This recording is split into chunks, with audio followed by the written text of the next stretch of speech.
team 17-5, I believe it is, under, or 17-7 under Jacques Vaughn, KU alum, Rock Chalk Jayhawk. What is your guys' initial thoughts on the Brooklyn Nets turnaround? And it comes down to that they're playing fucking defense, and you can't stop KD and Kyrie because they drop 60 a night. Yeah, they're playing defense. That's what you're right. This team has finally started to apply itself in the defensive end. Maybe obviously Nick Claxton. Yeah, obviously Nick Claxton, he's a valuable player for sure. I know obviously Steve Nash wasn't a good coach. It didn't take many people to see that, but I think the change of voice and getting Jacques Vaughn in there really, really helped this team, and obviously they've responded. And they're scary in the East. I certainly wouldn't want to run into them in the playoffs at full strength. Yeah, and I think that Jacques Vaughn is one of those guys that they really like and they got behind. And I don't think Steve Nash just had the voice to lead them somewhere where they wanted to be. Like KD and Kyrie, they by themselves they can take a team anywhere, but they need a coach that they can get behind, both of them as stars, because they've been in the league for a while. So for them to take advice from somebody like Jacques Vaughn, that I think he's a better coach than Steve Nash. He has experience. Yeah, he has way more experience, and I think he can handle the personalities better, because I think Steve Nash let a little bit of his own career and stuff like that get in the way of that. Well, so Jacques Vaughn has done a phenomenal job. I would make fun of Steve Nash all the time for dancing on TikTok. I don't know how you're supposed to believe in a TikTok dancing coach, but I have the trade. So there's still a huge fall off between scoring. Claxton's huge for him, but found this trade: Joe Harris, Royce O'Neal, and 2 first-round picks for Kristaps Porzingis. I'd give him the ring right here, right now. So if KP's healthy, but there's a huge drop off right now with scoring, but they still have a bunch of nice complementary pieces.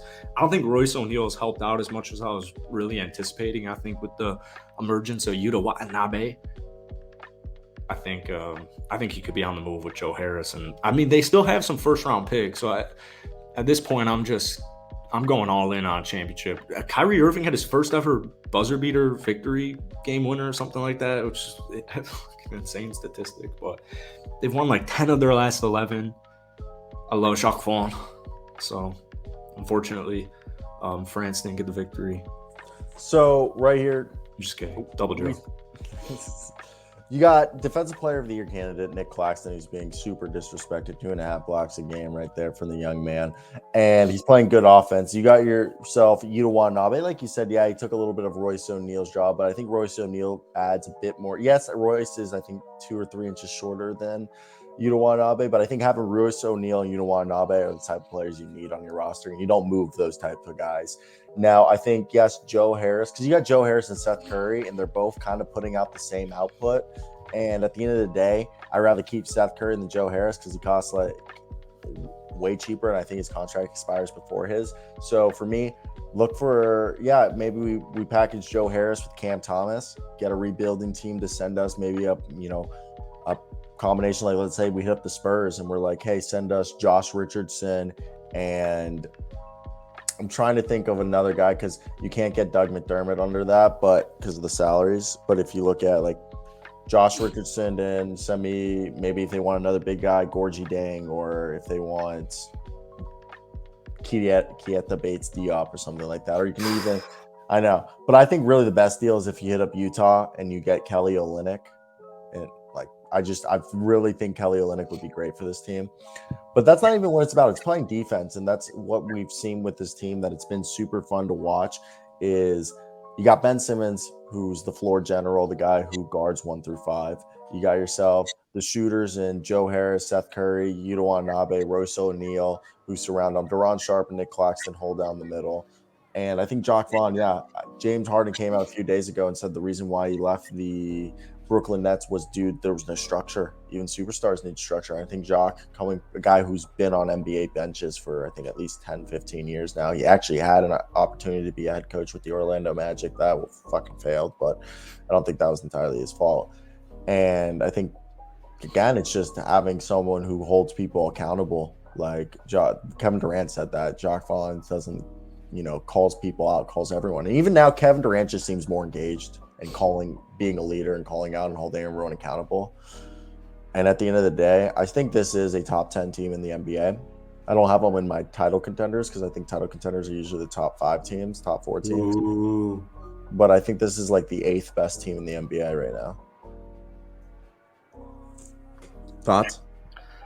I think that if they keep playing like this, I think they have to be considered title contenders. I mean, they've got all the pieces there. Maybe they need to get somebody if they can get a solid bench scorer, maybe who can maybe get them around 13 to 15 points a game at the deadline. That might put them over the edge, but hopefully TJ Warren can get to be that guy. But yeah, that's my main concern. Yeah, they just lack a guy off the bench. They lack a guy that can get buckets on the bench unit. But I think that they're still for sure. I think they if this Nets team with the way they played the last 10 games, that Nets is a title contender. But we'll see how the season goes. We'll see how healthy they are. But as of right now, I think they definitely deserve to be in that conversation. Yeah, I don't know how you possibly fathom them not being with Kevin Durant and Mr. Kyrie Irving. And also Ben Simmons. I would say, that bench scorer would be probably a huge difference maker. I like the Kelly Olynyk idea too. TJ Warren's pretty enticing. He's Mr. Efficiency right now as he works back from injury, so he could be a sneaky X factor. But I think they're just couldn't hit a 3-point shot so far.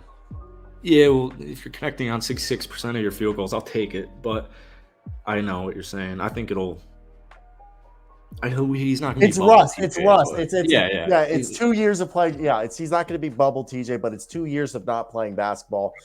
Yeah. They have a bunch of other 3-point snipers too. Utah's a 50% 3-point shooter. They have the shooting to get by with him being rusty for now. Yeah, so I think they're probably a nice. I still think piece away. Terrence Ross, Gary Harris. Yeah, send Seth Curry and Joe Harris and a pick over to Orlando. Send me Gary Harris and Terrence Ross. Tell me that you get just as good as 3-point shooters basically, and you get 2 guys who actually play defense. What if I gave you 2 seconds instead? Oh, is that Orlando just hanging up the phone?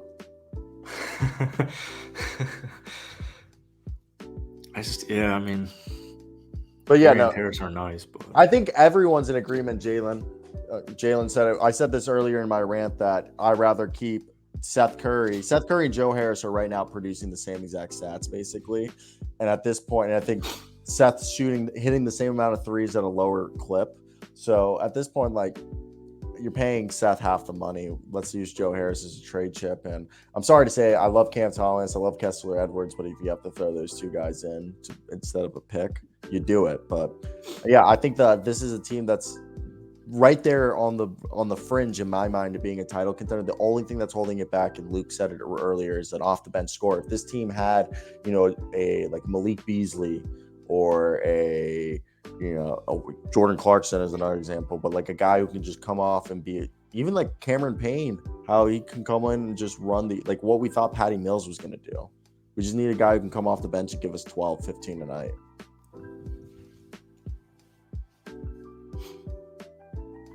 Nothing? Okay. I'm going to switch. We already said it. You're right. TJ Warren could be that guy, but they need somebody to step up. I'd love if they would take Fournier or Rose off my hands. That'd be nice. I would hate that.